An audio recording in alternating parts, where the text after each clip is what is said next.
Здравейте, уважаеми зрители!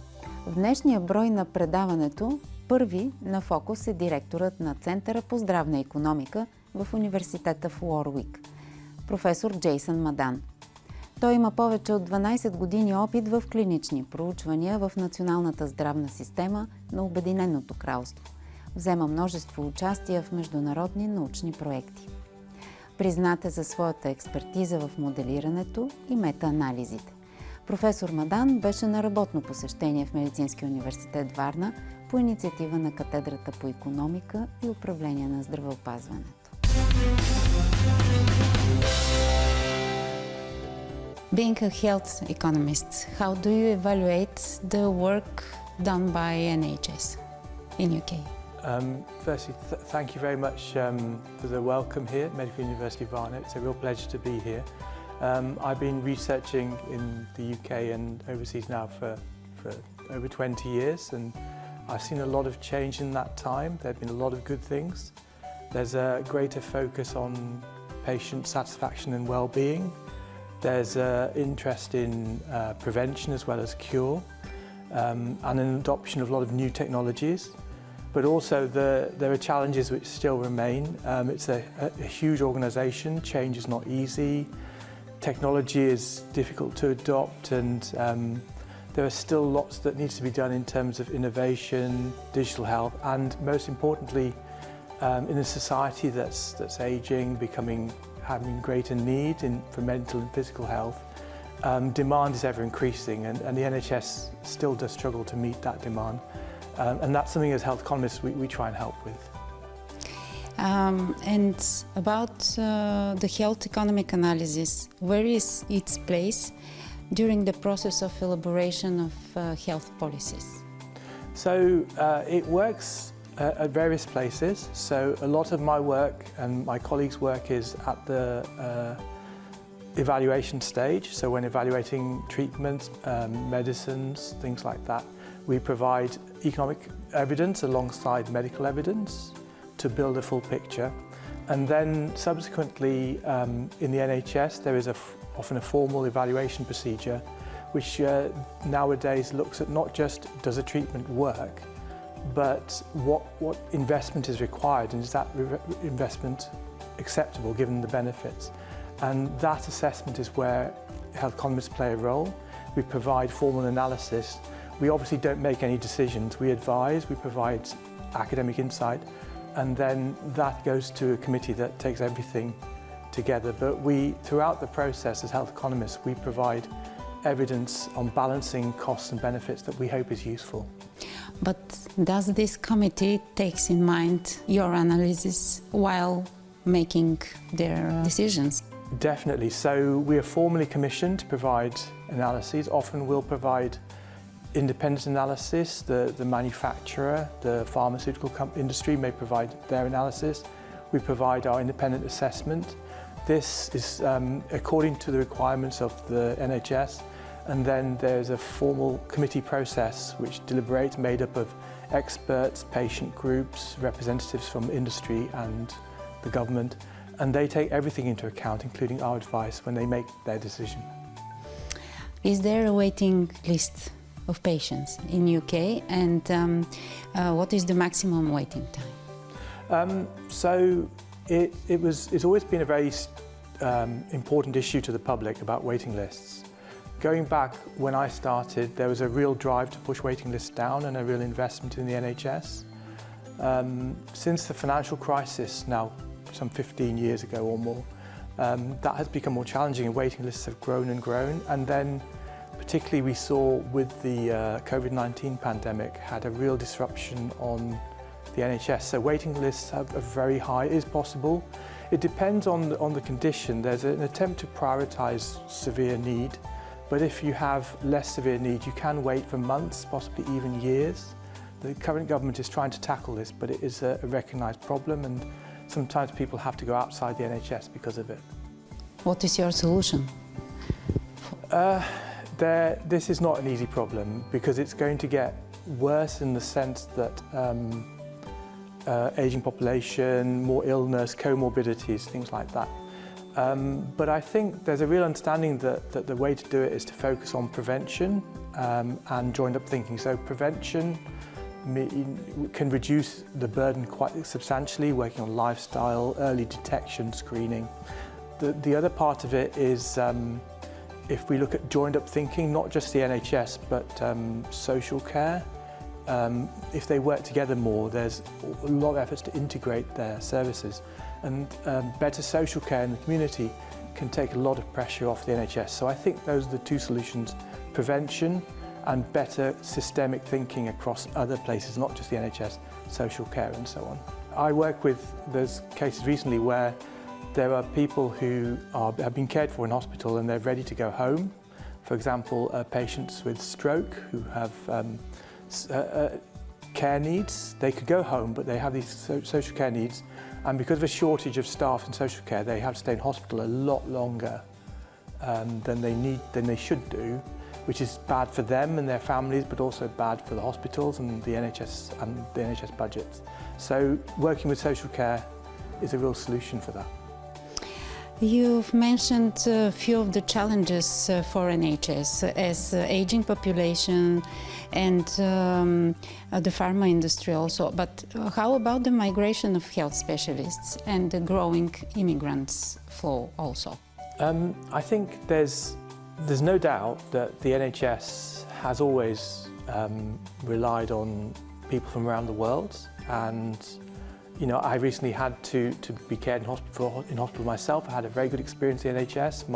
The nursing staff, I think, were from India, the Philippines. The doctors were from Scotland, but also I think there was one from Jordan. So the NHS is very international. My medical school is very international. So these days, obviously, the issue of migration is politically challenging. But I think people in the UK who experience the NHS recognise that we gain a lot from their contribution of people who come to the UK to support the NHS. The other, of course, at the same time, there's a challenge of the places they come from also need their skills. So we're working, there is a recognition that we need to expand our own domestic capacity. And so, for example, Warwick Medical School is expanding its medical degree programme to try and meet that demand. So we recognise the value that migrants bring, but we also recognise the need to make sure we have enough homegrown talent coming into our health service so that it's sustainable. You are a professor in Uoruik Medical School in the university. Do you think that the interest for the health specialities is in growth in UK? That's a really interesting question. I think there's always a passion for medicine. We get a lot of very motivated students. Also, mostly in UK you can study medicine from 18 from school, but Warwick we only take graduates and mature students. So we get people from a very different background, and you see that passion in our medical school. But also there's a recognition that medicine's a challenging job. The work conditions are getting harder and tougher. So I think it's a mixed picture, to be honest with you. I think if we can, it's one of the most rewarding careers there is to work in any medical profession, you know, medicine, nursing, dentistry, and so on. But it is challenging as well. So if we can recognise that and support the well-being of our staff, I think it will only become a more attractive career. How do you manage the dependencies, the health dependencies, drugs, vapes, electronic dependencies in UK? It's definitely a challenging problem. I mean, particularly, alcohol's always been the biggest issue. And when I was at my previous role in Sheffield, I worked with colleagues who looked at macroeconomic solutions, like minimum alcohol pricing has been quite effective in the UK. But also, I think it comes back to investing in services and care. The support services for people with dependencies, substance abuse, things like that are very strong, but they are overstretched. So I think part of it is investing in those services as well, but also there are macroeconomic solutions in terms of alcohol pricing, in terms of social care and well-being. So I think it's a multifaceted approach. If you go to the UK, any high street now, you'll see vape shops. They're very popular, and There are some definitely children using them. It's not allowed, but there have been brought measures to control this, but they're difficult to enforce. I don't think we have. It's still a challenge. So we don't have a solution yet. If you have solutions here, then one thing is I'm here to learn from what we do in Bulgaria. If there are any solutions, maybe we can work on them together. I think, because I think it's clearly a problem we share. The marketing is quite powerful, and the uptake is quite high. But even though the health consequences for lung health can be quite severe, so I think it's at the stage where the problem is being recognised and legislation is being developed. It's far from solved though, so it's an ongoing process to try and meet that challenge. As it sounds like it's the same here in Bulgaria. Yes. And let's talk a bit for your visit here in Medical University of Varna. I'm really come in a spirit of curiosity. I said it's my first visit in Varna and in Bulgaria. I'm very excited about that. I'm an academic because I'm curious. I like to learn. I want to understand more about the Medical University Varna, the Faculty of Public Health that's hosting me very kindly for this visit. And to understand a bit more about the challenges and the interests of the challenges of the Bulgarian health system, the research interests that are going on, and just identify how we can build on this very first step to maybe develop. I'm very confident a more lasting cooperation, because as we've just seen with the example of the vapes, there are huge issues that we share together. So I'm hoping to just learn about the faculty and to meet lots of friendly people with the same interests, and then build on that with the collaboration in the future. I'm sure we'll be able to do that. Thank you very much. Thank you very much.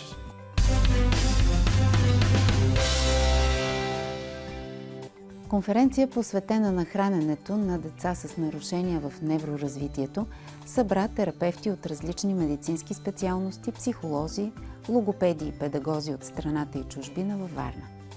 Какво е влиянието на хранителния режим върху невроразвитието на тези деца? Как могат да бъдат подпомогнати те и техните семейства? Вижте актуалните теми, които изследват специалистите.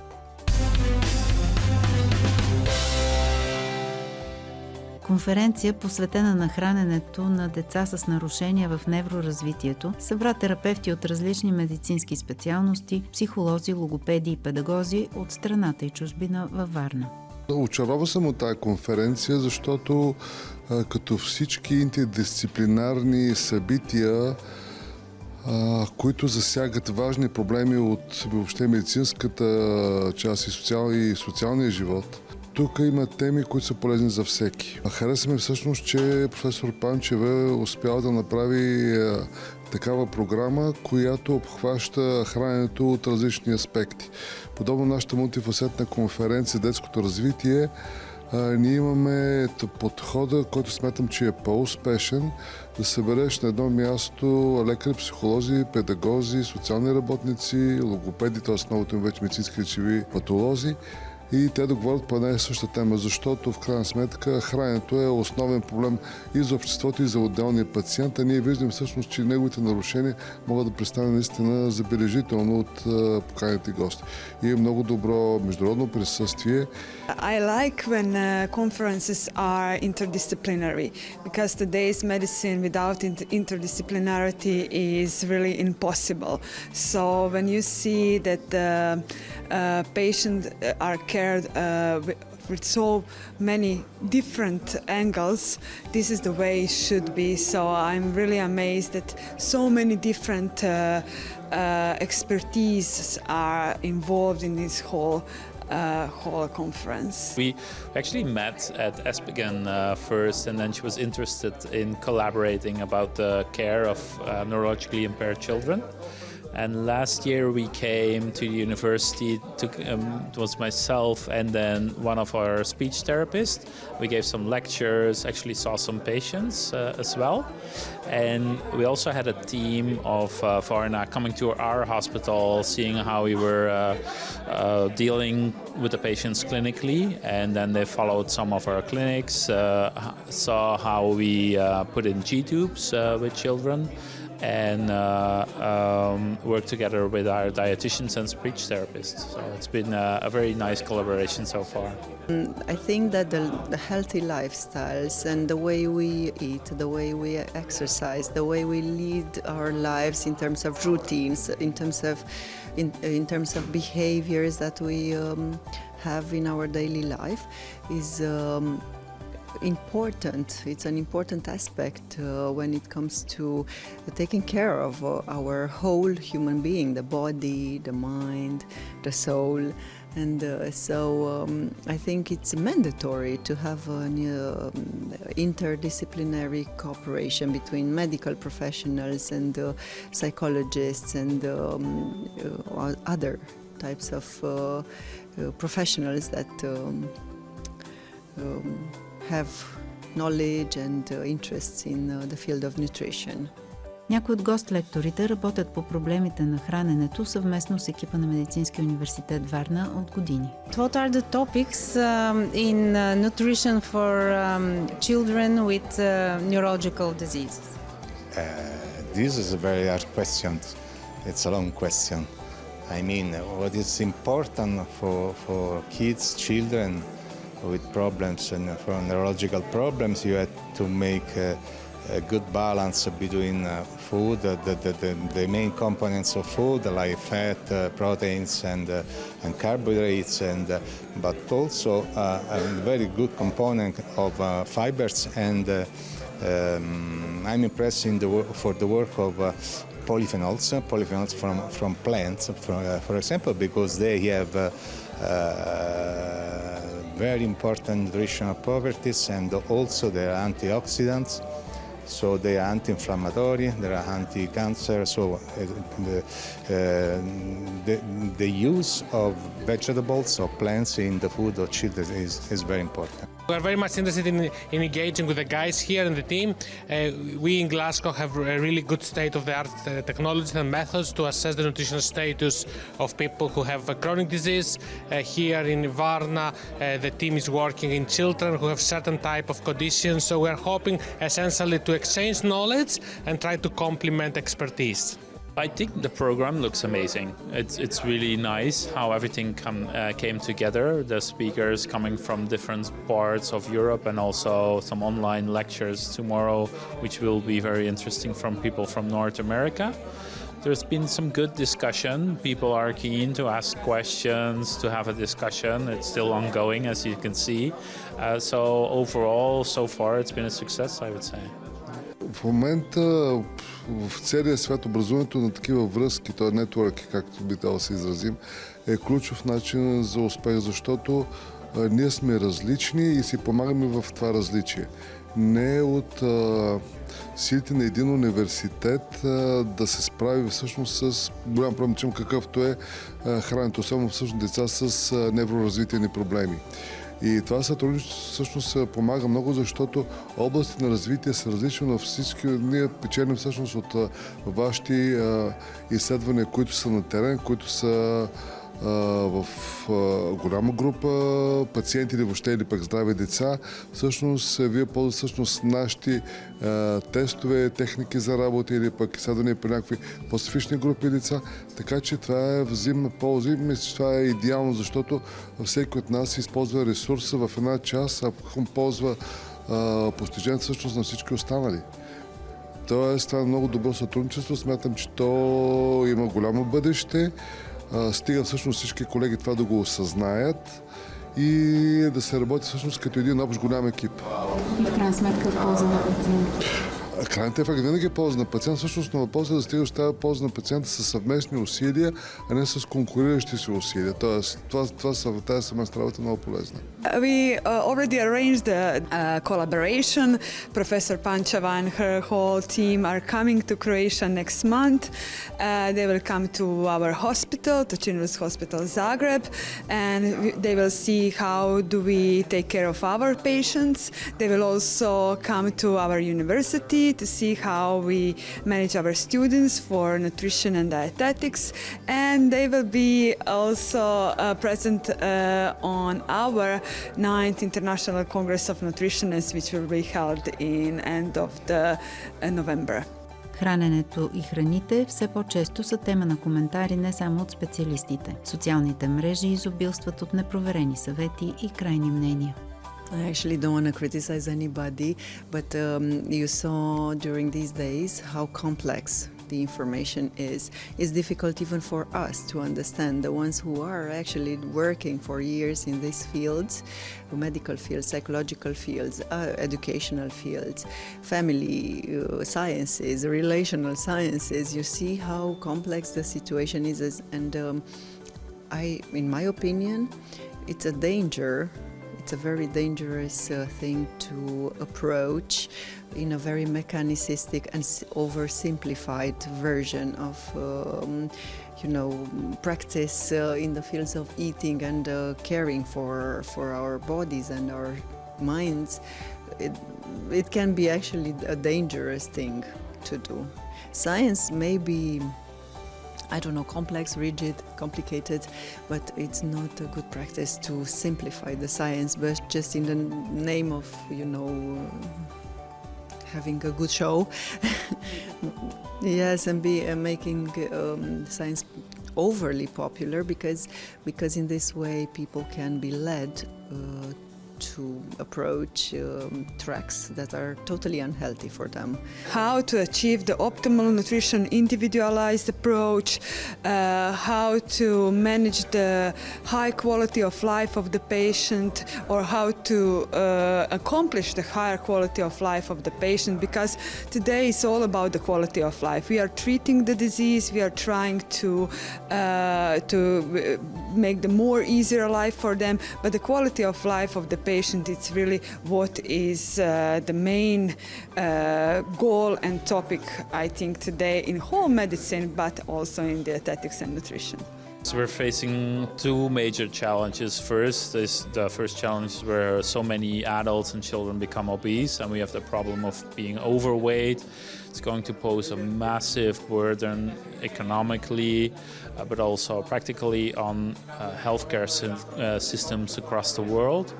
And the second is the field where I'm active in, is the field of undernutrition, and we still see this in children and adults that are sick, that are chronically ill, and we know that good nutrition is part of making the patient better. Сътрудничеството между организаторите и някои от участниците във форума е дългогодишно и дава резултати в борбата за подобряване качеството на живот на пациентите. Ние във Варна много дълго време работим заедно, както с Медицинския университет, така и с почти всички организации във Варна, като да речем Карин дом и много други. Това, което е важно за Национална мрежа за децата, е да можем да се застъпваме за правата на децата и може да се каже, че ние направихме няколко нововведения, в които и професор Ружа Панчева също така участваше. И ставаше дума наистина да осигурим медицински храни за хората, които страдат от малнутриция или недохранване. И заедно с нея и с още една група активисти успяхме да накараме Националната здравна каса да направи така, че тези храни да бъдат достъпни за хората, а не просто да умират от глад. Защото една такава храна е доста скъпа и в почти всички страни има реимбурсване на тази храна, докато в България години наред хората умираха от недохранване или просто нямат, или събираха пари, за да могат да се нахранят. Защото тези хора с тази медицинска храна, без тази медицинска храна не могат да живеят. Така че това е един много голям успех и от тази година се започна наистина работата в тази посока и здравната каса започна да покрива полека-лека тези храни за тези хора.